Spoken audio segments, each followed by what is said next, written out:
ప్రస్తుతం మనకి చాలా వినబడుతున్న విషయం అండి బైబ్యాక్ పాలిసీ అని చెప్పేసి.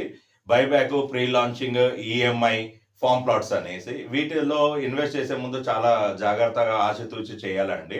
బైబ్యాక్ పాలిసీ అనేది అది అసలు ఎవరికి కూడా పాసిబుల్ అవ్వని విషయం అండి. బైబ్యాక్ పాలిసీ అనేది మీరు చాలా ఆలోచించాలి. విజ్ఞతతోటి ఆలోచించి ఇన్వెస్ట్ చేయాలి. అలాగే ఈఎంఐ కూడా అండి. ఈఎంఐ అనేది ఎవరు కూడా ఇవ్వరు. ఈఎంఐ ఇయ్యాలంటే చాలా కష్టం. క్రోర్స్ ఆఫ్ రూపీస్ ఇన్వెస్ట్ చేసి మంత్లీ మన దగ్గర తీసుకోవడం అనేది ఇంపాసిబుల్. ఈ ఈఎంఐ అని ఎవరైతే ఇస్తామంటున్నారో వాళ్ళు ల్యాండ్స్ కొనరు.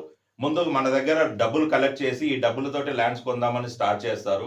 వాడు ఎవరు కూడా మనకు ప్రస్తుతం ఉన్న ప్రైస్‌ని 40 నెలల తర్వాత తీసుకోడు. ఒకవేళ ఈఎంఐ ఇచ్చినా కానీ ఒకవేళ సరౌండింగ్స్‌లో 5,000 ఉంటే 10,000, 12,000 గజం ఇవ్వగలిగితేనే వాడు ఈఎంఐ చేయగలుగుతాడండి.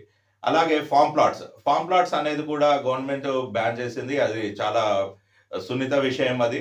ఫార్మ్ ప్లాట్స్ అనేది మనకు చీటింగ్ చేస్తున్నారు. మీకు పాస్‌బుక్ వస్తుంది. రైతు బంధు వస్తుందని చెప్పేసి.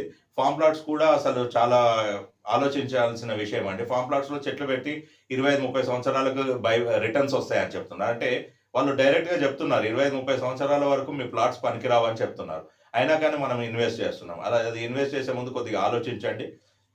అలాగే రెంట్స్ వస్తున్నాయని చెప్తున్నారు. మీరు ఇన్వెస్ట్ చేస్తే రెంట్ ఇస్తామని చెప్పేస్తున్నారు. మళ్ళీ మీ ఇన్వెస్ట్‌మెంట్ మీకు బ్యాక్ ఇస్తామంటున్నారు. మంత్లీ ఇంట్రెస్ట్ ఇస్తా అంటున్నారు. ఎవరు కూడా ఇవన్నీ ఇవ్వరు.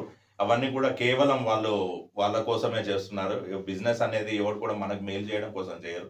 వాళ్ళ కోసం వాళ్ళు చేసుకుంటారు కాబట్టి బాగా ఆచితూచి ఇన్వెస్ట్ చేయాలని ఇన్వెస్ట్ చేసే ముందు మీరు ఎక్కడ ఇన్వెస్ట్ చేసినా కానీ అప్రూవ్డ్ లేఅవుట్స్‌లో చేయండి. అన్ని అప్రూవల్స్ ఉన్నాయా లేదా చూడండి. ప్రీ లాంచింగ్‌లో చేసే ముందు కూడా కొద్దిగా ఆలోచించండి. వీళ్ళకు ఎల్‌పీ నంబర్ వచ్చిందా? అప్రూవల్ వచ్చిందా? అని చూసి చేయండి. ప్రీ లాంచింగ్‌లో కూడా ఎవరు చేయకండండి. This is the best time for investment for your better future. If not now, never after. For more information, feel free to call us.